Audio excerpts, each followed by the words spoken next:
Jakkai Siributr, Everybody Wanna Be Happy, is the artist's largest solo show in his 2-decade career. The exhibition offers a retrospective of Siributr's artistic practice, from wall-hanging installation and sculpture to conducting workshops for refugees and stateless people in Thailand. This exhibition examines Siributr's artistic development and evolution since the time he first established his own artistic language of textile expression. It explores the conditions of happiness, which his artworks constantly hint at with critical commentary.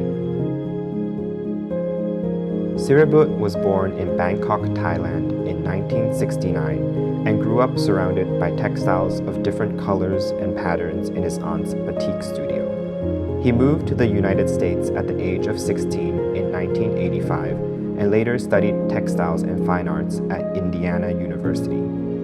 He then obtained a master's degree in printed textile design at Philadelphia College of Textiles and Science, now known as Thomas Jefferson University. Siributr studied textile arts and fine arts at universities in the United States. There, he learned to create pictorial weavings, which are abstract images produced by hand weaving, a form of textile art introduced by the influential textile designer and artist Annie Albers. He created excellent works that highlight the texture of surfaces, such as Untitled, exhibited here. However, he was not encouraged to create figurative images with textile during his university education, which was something he had originally enjoyed.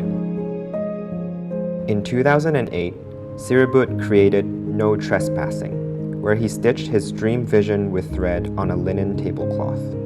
This work, stitched with the type of figurative images he had liked before his university days, is a monumental piece that he created using his preferred technique, free from the constraints of his former education. As the title of the work, No Trespassing, suggests, no one can intervene in the artist's free creative realm. Having returned from the USA, Siributr started to look at his homeland through a different lens. He started to pay attention to the form of worship and the religious conventions and beliefs rooted in the people of Thailand.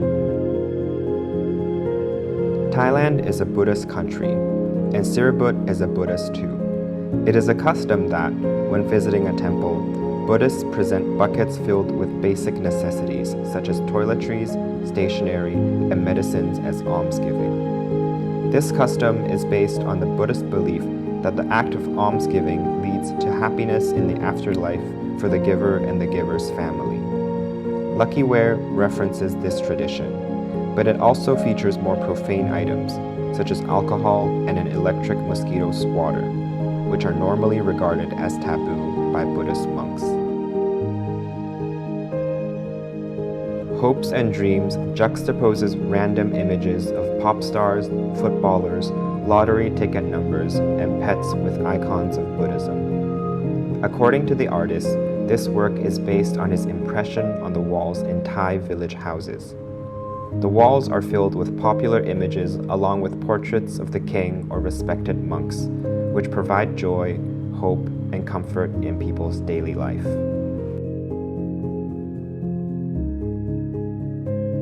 Transient Shelter consists of photographic portraits of Siributr dressed in Thai military, police, and government uniforms decorated with talismanic amulets and other objects instead of official medals. One of the uniforms also appears in a video and is burnt in water.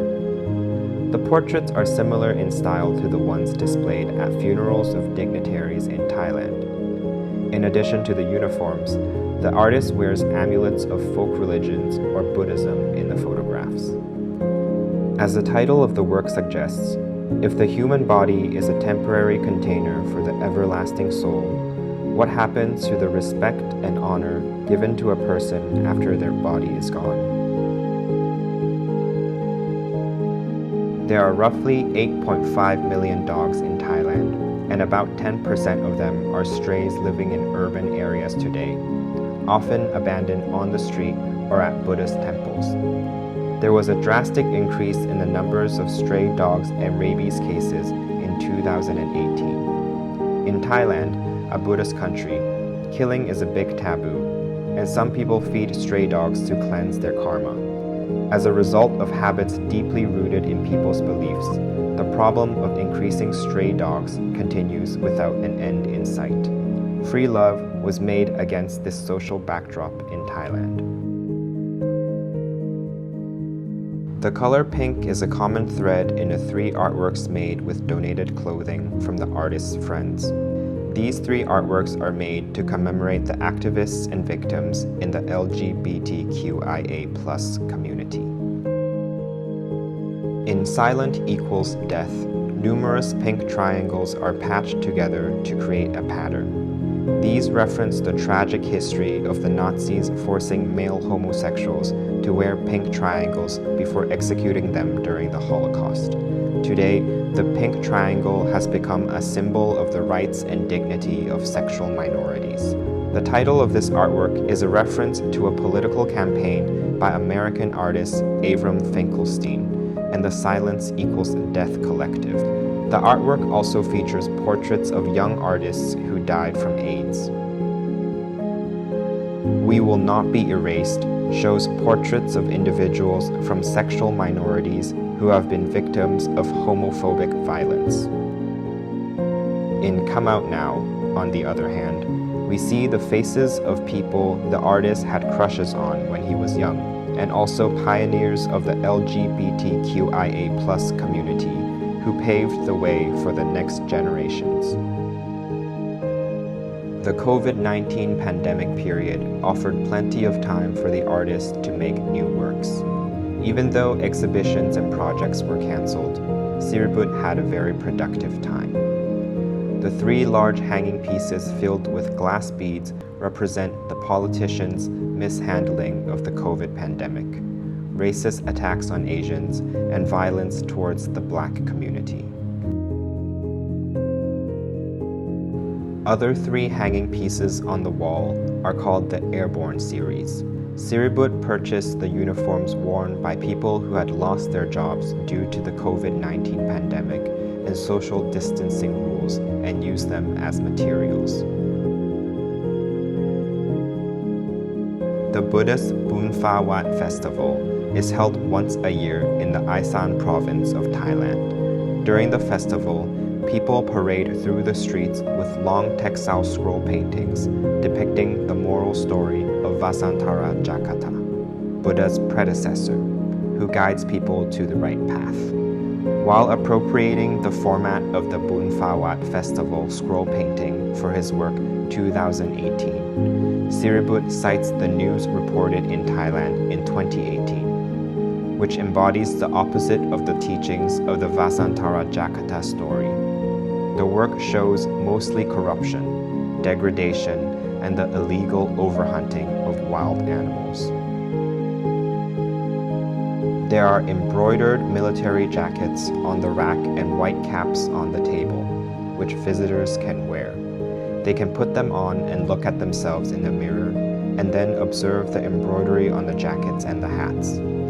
The embroidery depicts the situations in which these jackets and hats are actually used. Changing Room was created on the subject of the long and complex conflict caused by the ethnic and religious disputes in the southern part of Thailand, a region known as the Deep South. This work was presented at Siributr's solo exhibition in Bangkok in 2017, with the hope that the audience would realize what the embroidery illustrates when they wore the jackets and caps. By doing so, he wanted to draw people's attention to the conflict taking place in their country. The 2 new works, HKT20 and THK20, are made with uniforms collected from people in both Hong Kong and Thailand who suffered the negative impacts of the COVID-19 pandemic in the past few years. The uniforms belong to people who lost jobs in retail due to the decline in tourist numbers, those who had to work longer hours to disinfect buildings, and security guards who had to work with half the usual number of staff. Siributr decorates the patchwork uniforms with talismanic ornaments. The decoration symbolizes the trend of turning to supernatural beliefs instead of scientific facts, since no one is sure what the real truth is. Siributr began the embroidery project Payao Apote in January 2021. Originally, the project was started to give work to Siributr's studio assistants so that they would not lose their jobs during the COVID lockdown in 2020. It was later developed into a social enterprise to help improve artisans' economic situation in the northern province of Payao. The project has offered them temporary employment, and 30% of the sales of the limited edition clothing using their embroidery go to the scholarships, welfare, and emergency funds of the community. There's No Place is a collaborative call and response embroidery installation project that seeks to create an ongoing dialogue between the general public and the stateless community of the Shan tribe in northern Thailand. Siributr asks the children of the tribe to express their feelings, emotions, and everyday lives through embroidery. Since they are not allowed to legally work, Siributr exchanges their embroideries for a daily wage. He uses the embroideries for workshops, inviting the public to add stitches with limited colors, including white and gray, on the Shan embroidery pieces, creating a powerful connection between the refugees and the public.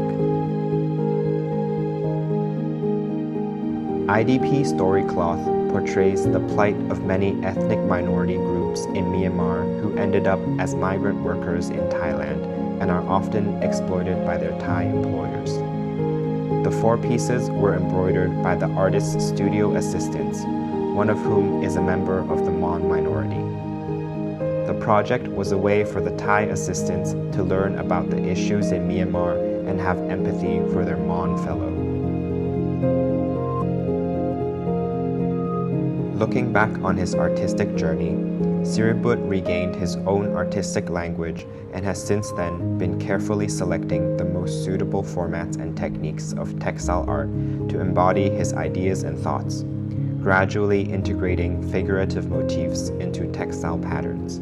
Even when he returns to abstract forms, like in the Airborne series, his selection and acquisition of material also set the conceptual foundation of his work. More importantly, his recent creations demonstrate that he started using his artistic language and method to make others' voices heard. As seen in his communal textile projects such as quilting, Siributr's practice has recently expanded to collective making, recalling the traditional practice of the textile craft. In this way, his textile art technically and conceptually blurs the line between fine art and craft.